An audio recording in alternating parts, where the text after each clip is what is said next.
Storytime with Me TV, where books come alive. In the quiet corner of a lush green garden lived James the Snail. His shell sparkled like morning dew, and he spent his days slowly exploring the mossy stones and soft petals, always wondering what lay beyond the garden wall. Every evening, James would listen to the wind rustling through the leaves. He believed they whispered stories, tales of far-off places filled with color, music, and adventure. His favorite leaf, a wide maple hanging low, once murmured of a magical tree with glowing roots. One misty morning, James decided he would leave the garden and find the whispering tree. With a berry cap on his head for shade and a tiny pouch of mushroom crumbs, he set off, his heart thumping with excitement.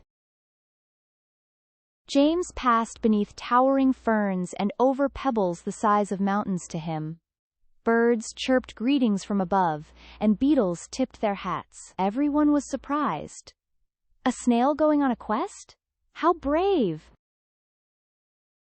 As the sun climbed higher, James found himself in a field of clover. The petals danced in the breeze, and the air smelled of honey. He stopped for a rest beneath a pink bloom when a ladybug named Luma fluttered down. "Where are you headed, little snail?" Luma asked. James shared his dream of the whispering tree. Luma's eyes sparkled. "I've heard of it. Follow the silver stream until you see the firefly's path." Thanking her, James continued. The silver stream flowed gently, and James followed. Its banks, slipping between blades of grass and hopping over dewdrops. Frogs croaked encouragement, and dragonflies zipped above like tiny kites. By twilight, James reached a grove lit by floating fireflies. They blinked and bobbed like lanterns in the air. Following their path, James felt the air grow cooler, the sounds softer. Something magical stirred nearby. Suddenly, the path darkened.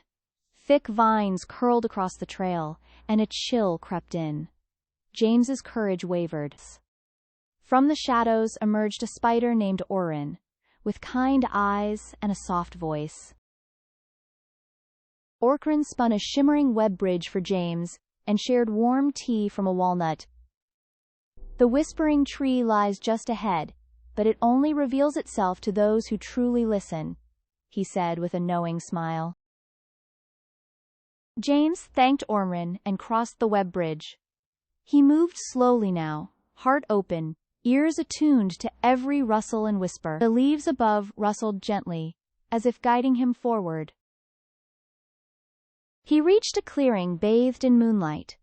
In its center stood a towering tree with roots that glowed softly in blues and greens.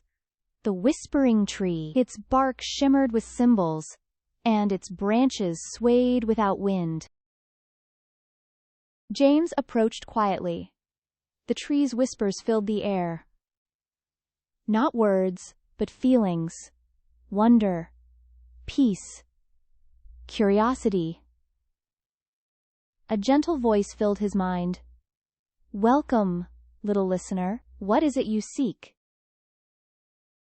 "I want to know the stories," James whispered. "The stories in the wind, the secrets in the leaves, the magic just beyond the hedge." The tree rustled warmly, as if smiling. With a soft shimmer, a leaf drifted down and landed on James's shell. Instantly, images filled his mind. Distant valleys, singing flowers, glowing caves, and skies painted in twilight. "You are now a keeper of whispers," the tree said. "Return to your garden and share what you've learned. Others may listen too." James bowed deeply, his heart full. He turned to leave, not with sadness, but with joy. He had found the magic and was bringing it home. The journey back was peaceful. The vines parted for him, fireflies lit his way, and Orgrin waved from his web. Luma joined him briefly, thrilled at his tale. James returned to the garden just as the sun rose. Everything looked the same, yet he felt different. The moss was greener, the petals brighter, and the wind full of secrets. He shared his adventure with anyone who'd listen. The ants gathered in rows, the bees paused mid-flight, and even the cat watched with curious eyes. Each evening, James told stories beneath the maple leaf. And slowly, other snails began to listen. Some even dreamed of their own journeys. James never forgot the whispering tree.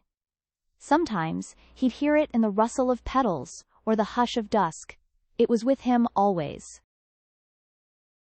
And though he returned home, James was no longer just a garden snail. He was a storyteller, a whisper listener, and a brave explorer of wonders. So if you ever hear a leaf rustle or the wind hum a tune, pause for a moment. Listen closely. It might just be James, sharing another tale from the world beyond the hedge.